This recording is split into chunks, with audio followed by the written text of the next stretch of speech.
வணக்கம். செல்வகுமாரின் மாலை வானிலை ஆய்வறிக்கை. அதிகாரப்பூர்வ வானிலை அறிக்கைக்கு இந்திய வானிலை ஆராய்ச்சித்துறை அறிக்கையை பார்க்கவும். 2026 ஜூன் 4 வியாழக்கிழமை மாலை வானிலை ஆய்வறிக்கை.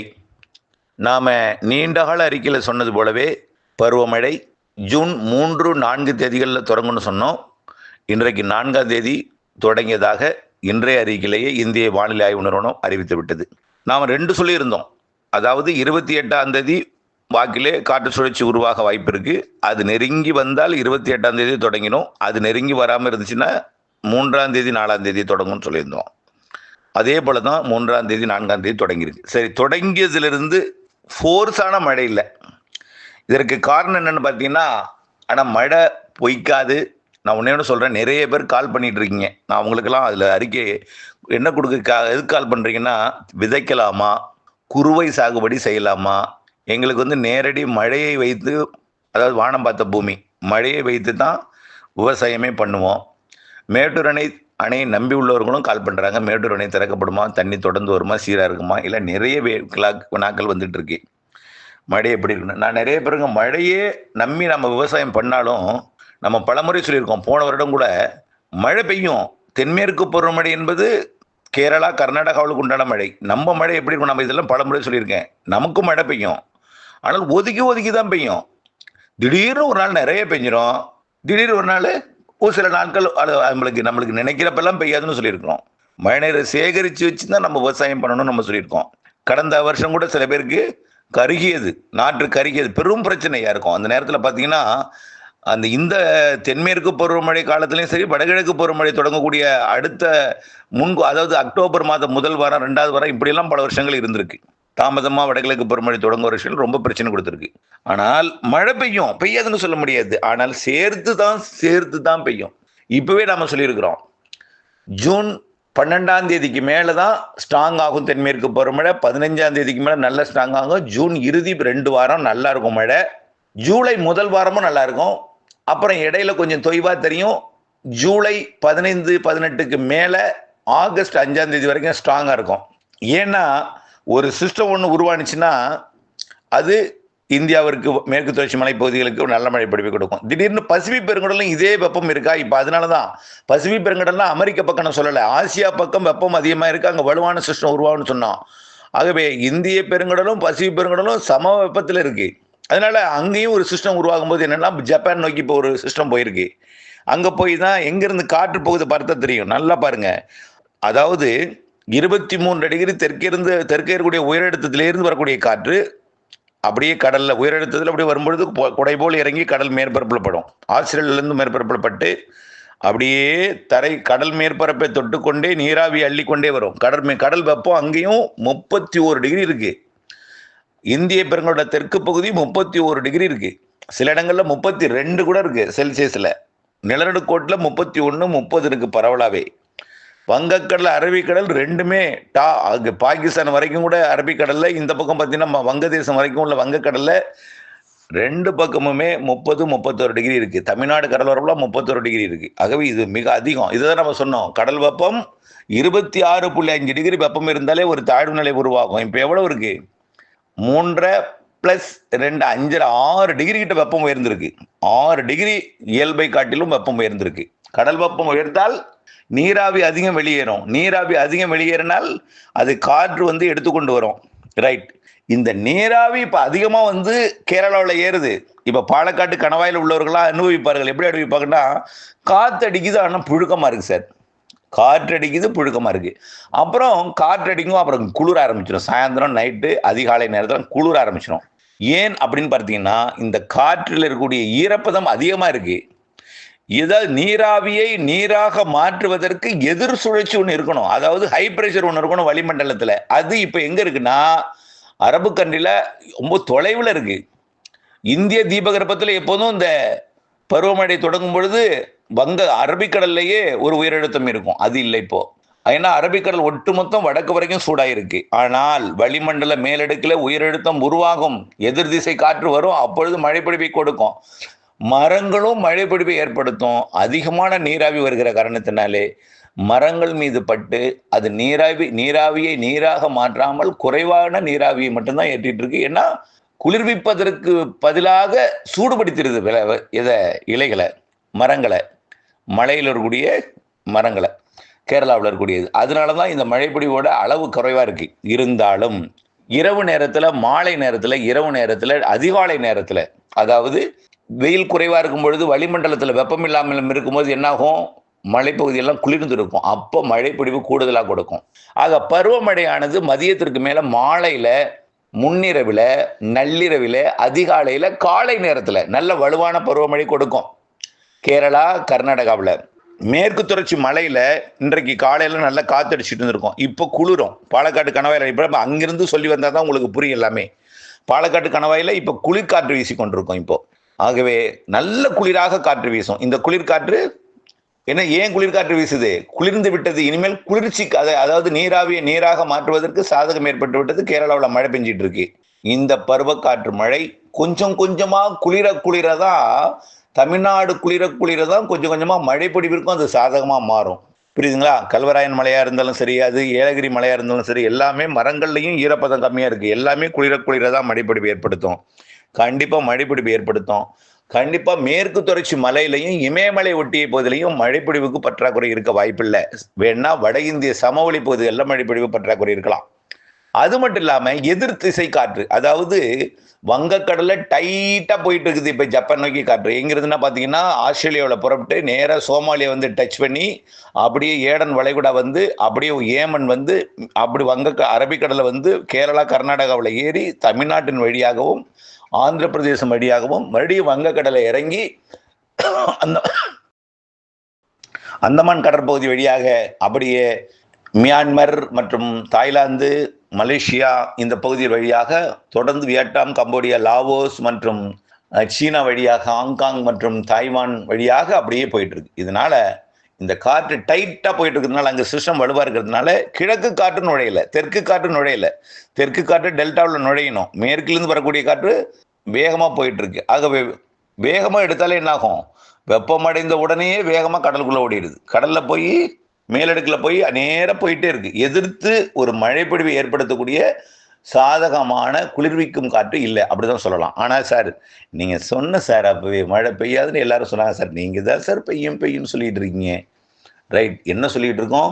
பருவமழை தொடங்கும் 3ஆம் தேதி, 15ஆம் தேதிக்கு மேலே பிக்கப் ஆகும். அதாவது என்ன சொல்றதுன்னா, படிப்படியாக அப்படியே பிக்கப் ஆகும். அதாவது 12ஆம் தேதிக்கு மேலே, 15ஆம் தேதிக்கு மேலே பிக்கப் ஆகணும். ஜூலையில் நல்ல பிக்கப் இருக்கும். ஜூலை இறுதியில் நிரப்பு மழை இருக்கு.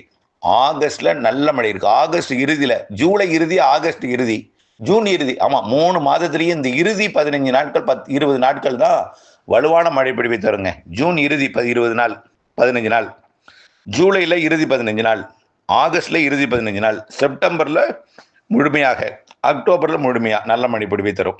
இப்படி இருக்கு. இதுக்கு என்ன காரணம்னா, அங்கே சிஸ்டம் உருவும் பொழுது இங்கே மழை தராது.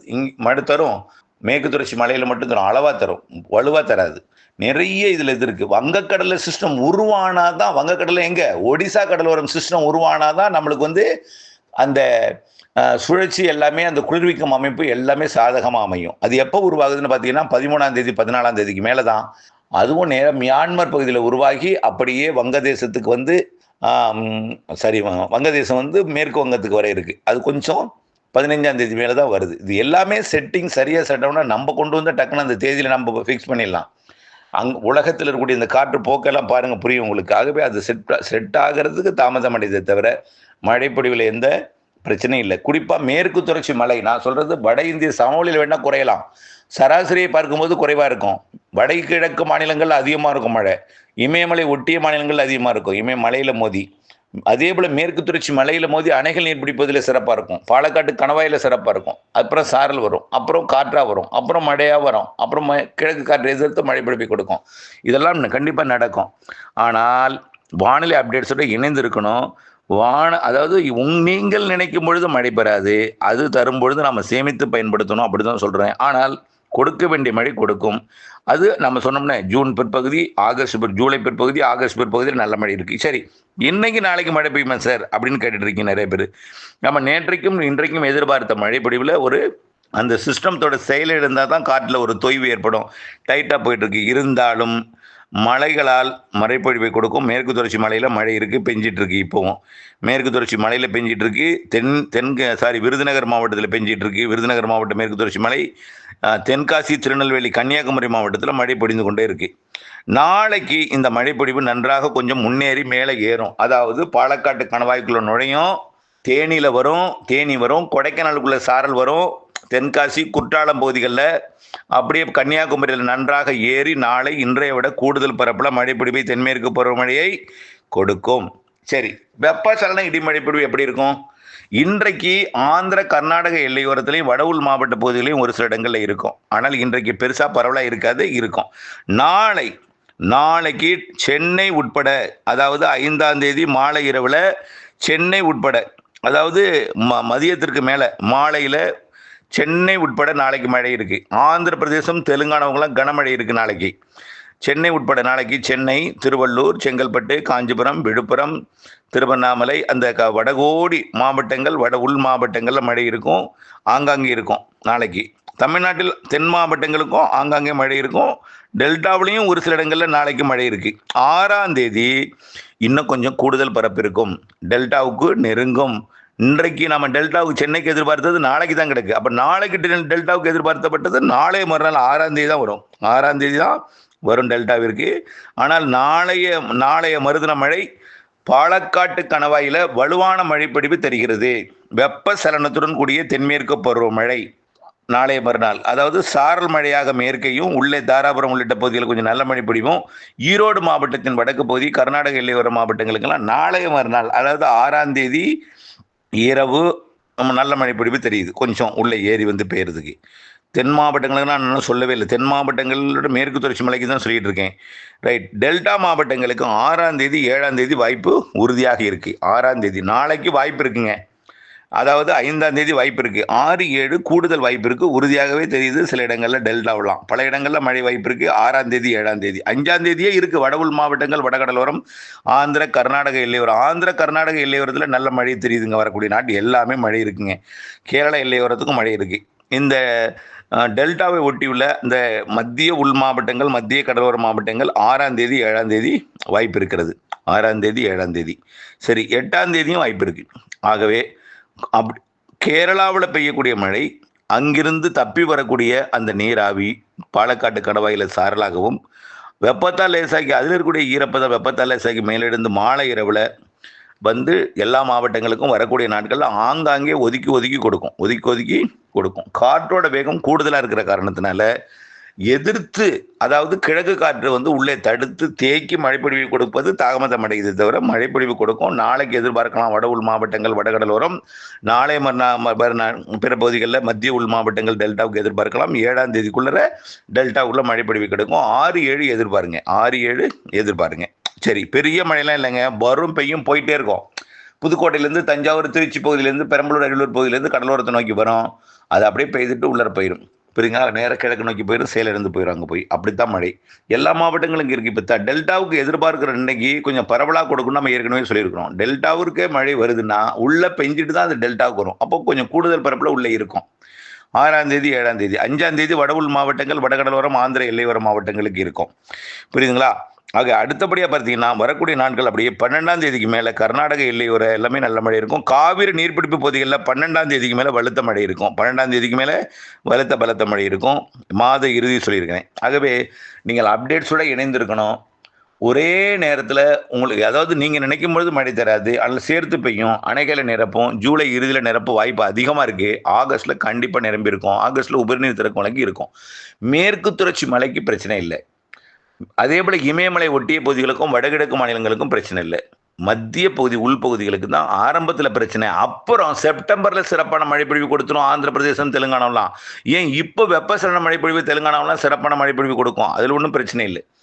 ஆகவே சராசரி மழையில் கொஞ்சம் குறைவாக இருக்குன்னு அவங்க சொல்லிட்டு இருக்காங்க. அறவே மழையெல்லாம் பெய்யாமல் பெய்யாது அந்த இடத்துலையும். புரியுதுங்களா? ஆகவே இணைந்தே இருங்கள் அப்டேட்ஸுடன். அச்சுமபி வெப்பநிலையை பொறுத்த வரைக்கும் 10ஆம் தேதிக்கு மேலே முல்லாமே குறைஞ்சிடும் நான் சொல்லியிருக்கேன். 12ஆம் தேதிக்கு மேலே நல்லாவே குறைஞ்சிடும்.